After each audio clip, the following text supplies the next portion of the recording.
Hi, I'm Karen. We're here at Montavilla Sewing Center, and today we're going to talk about the maintenance of the Janome 3160.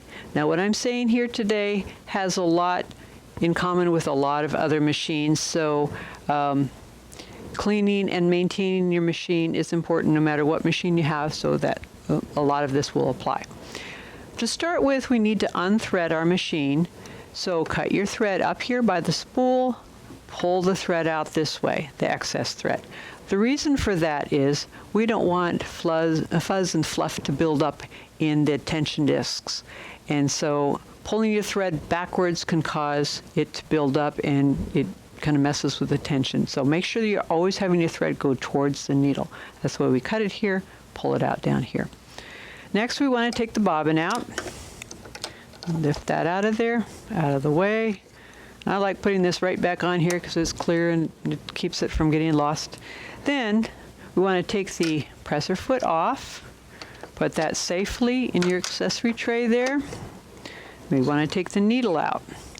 Now, this is where, when you're changing your needle, especially if you're new to sewing, it's important to turn off your machine so that you don't accidentally touch the foot control or your start-stop button and your machine starts sewing. You don't want to have that needle moving when your fingers are close to it. So, but for light purposes, I'm keeping mine on. Now you want to keep hold of the needle, loosen the clamp, needle clamp screw right there, pull this straight down and off to the side. I took the foot off on purpose to start with because when I pull this down and pull it off to the side, I don't want the end of my needle scratching against the foot. So we're going to put this safely in my basket like that. You never want to just set it down on the table because it can roll off onto the floor. Now also, when you're cleaning your machine, if your needle needs to be changed, that's the ideal time to change it. Needles do get dull just from regular sewing. If you've sewn, say, 3 full bobbins worth of thread, it's time to change your needle by that point because it's gone through the fabric so many times. Also, if you've accidentally hit something like a pin, then the end of your needle is probably dull or bent or hooked a little bit. You want to change that needle because using that needle to sew can cause damage to your fabric with every stitch. So change the needle if you need to. Now at this point, we're going to take off the needle plate, and using this short low screwdriver, you can use any one of these 3 corners to take this off of here. These are short low screws, which means you don't want to just set them on the table. You want to put them in a safe place. You can put them down inside your accessory tray. That's a good place to have them. And there are 2 of them, one on either side. Okay, I can just take that there. And what I like to do is just bring it up high enough so I can get a hold of it with my fingers. It's a little bit faster. I like to be as efficient as possible with my sewing. Get back to the fun parts. Okay, so actually I'm going to take this off because it's easier to lift it off this way. There's our plate. Put that back on there. Now, you have a brush like this that comes with your accessories. So you want to brush out any fluff. Now this machine has a automatic thread cutter, and the mechanism for that is right over here. So check around here to make sure that there are no threads caught in there. If there is a thread caught in there, you might need some tweezers to pull it out, but just kind of brush the fuzz away from it. Pull this out, brush any lint that's caught around in here. If you've done a lot of sewing with flannel or fleece or free motion quilting where you've used a batting, you may need to do this cleaning a little bit more often. So clean more often than you think you need to, and you'll get a kind of an idea of how often it needs to be done. But it should be done regularly. You don't want the lint to build up. And you also want to clean in these feed dogs. This is especially important after you've sewn a nightgown or pajamas or something like that. Flannel has a lot of extra fuzz that comes off of it. So we want to clean that fuzz out of there from between the feed dogs. If you let it build up too much, it's going to actually keep the feed dogs from pulling your fabric along. So this is your bobbin case. We want to clean that, all sides, inside, outside, all sides. Now to put this back in, you see this little red mark and that little triangle right there. You want to line those up. Or another way to think of it is this little knob is going to go right next to that stopper to the left of it. So scoop this under here, make sure it's sitting right on the rim there, and you can feel that it's kind of sliding on that rim.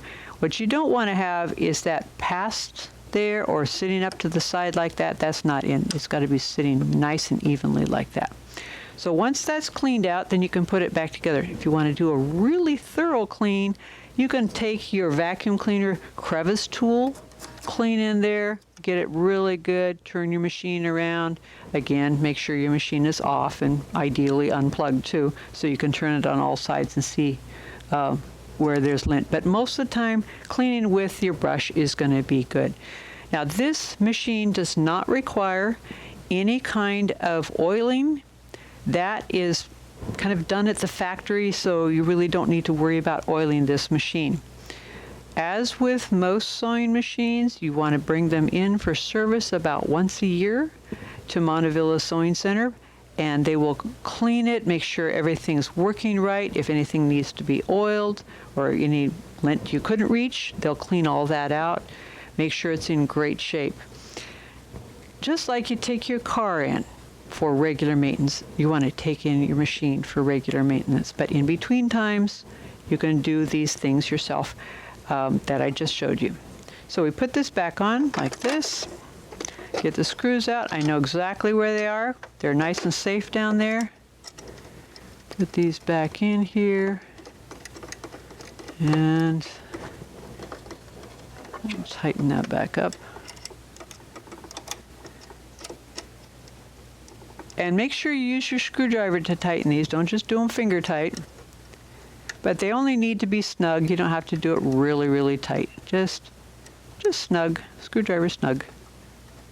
Let's see. There we go. Okay, to put the needle back in. Now, I like this little tool here. This doesn't come with your machine, but you can get it here at Montavilla Sewing Center. The reason I like this, it's a brush, sure, but it also has this little hole at the end of the handle that you can use to put your needle in. Rather than just holding it with your fingers, you can put your needle in there, and now you've got like a handle for your needle. When you put your needle in, notice it has a flat side and a round side. Make sure that flat side is facing towards the back of the machine. So facing away from you.